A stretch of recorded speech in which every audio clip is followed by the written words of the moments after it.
اے تمام انسانوں ہم نے تم سب کو پیدا کیا۔ پاک بھارت معاملے میں ایک بات اور عرض کرنا چاہتا ہوں، آپ میں سے بہت سے حضرات کے علم میں ہے، تقریباً 2 ماہ قبل میں ہسپانیہ گیا تھا، قرطبہ اور غرناطہ اور ہسپانیہ کے اور بہت سے شہروں کی سیر کی۔ غرناطہ بھی دیکھا میری آنکھوں نے، لیکن تسکین مسافر نہ سفر میں نہ حضر میں۔ ہسپانیہ تو خون مسلمان کا امی ہے، مانند حرم پاک ہے تو میری نظر میں۔ لیکن ذرا نوٹ کیجئے، وہ ملک جس میں 800 برس تک مسلمانوں نے حکومت کی، آج وہاں نام و نشان موجود نہیں۔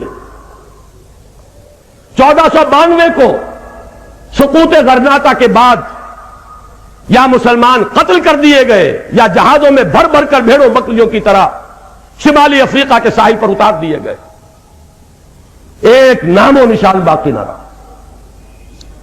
میں آپ سے عرض کر دوں، میں تفصیل سے عرض کر چکا ہوں جب وہاں سے واپس آیا تھا، اور ندا میں وہ میری تقریریں شائع ہو چکی ہیں۔ غرناطہ جس طرح ہسپانیہ میں آخری حصار تھا مسلمانوں کا، یہ بر عظیم پاک و ہند جس پر 1000 برس حکومت کی تھی، اب اس میں آخری حصار یہ پاکستان ہے۔ ہندو کو اگر کوئی ڈر ہے تو پاکستان کا ہے۔ وہ ابھی بھارتی مسلمان پر بھی آخری فیصلہ کن وار اگر نہیں کر رہا ہے تو صرف پاکستان کے خوف سے نہیں کر رہا ہے۔ ہندو کی نفسیات میں پاکستان کا یہ شمال مغربی علاقے سے سارے فاتحین آتے رہے، اس کی ایک سب کانشس مائنڈ میں ایک خوف ہے اس علاقے کا۔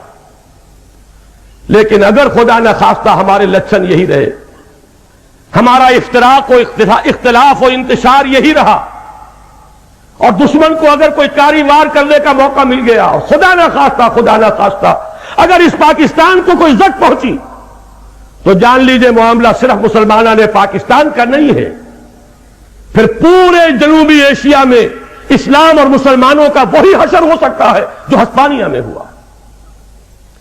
جو بھی ہندوستان کی تاریخ پر نگاہ رکھتا ہے، مہاراشٹر کے علاقے سے تیسری مرتبہ وہ قوتیں ابھری ہیں۔ سب سے پہلے شیواجی ابھرا تھا ہندوستان سے مسلمانوں کو ختم کرنے کے لیے۔ آپ کو یاد ہے 25 برس لگے تھے اورنگزیب عالمگیر کو رحمہ اللہ شیواجی کی قوت کو توڑنے کے لیے۔ شہنشاہ ہند پورے 25 برس جنوبی ہند کے اندر مصروف پیکار رہا، دہلی آنا نصیب نہیں ہوا، وہی دفن ہوا ہے۔ لیکن قوت پھر بھی پوری طرح ٹوٹی نہیں۔ اورنگزیب کی وفات کے کل 20 صدی بعد پھر وہ طوفان اٹھا اسی علاقے سے۔ میں ذکر کر چکا ہوں، اس وقت ایک درویش موجود تھا، شاہ ولی اللہ دہلوی نامی، جس نے جائزہ لے لیا، جس کا ہاتھ حالات کے نبض پر تھا، اور اس نے احمد شاہ ابدالی کو بلایا۔ پانی پت کی تیسری جنگ میں مرہٹہ قوت کی کمر ٹوٹ گئی۔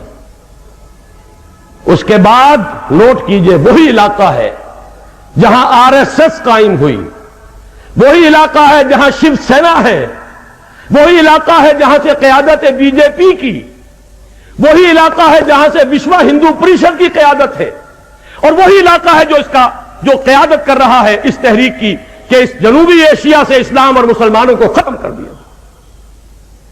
اگر خدا نہ خواستہ، میں نے جیسا کہ عرض کیا تھا، بھارت کا مسلمان اب اس سے شکوہ کرنا بیجا ہے۔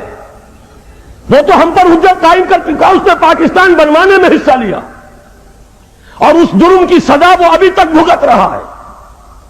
لیکن اگر ہماری انہی بدعمالیوں کے نتیجے میں خدا نہ خواستہ خاکم بدہن اس پاکستان کو کچھ ہو گیا، تو سزا صرف پاکستان کو نہیں ملے گی، ہسپانیہ کی تاریخ بر عظیم پاک و ہند میں دہرائی جائے گی۔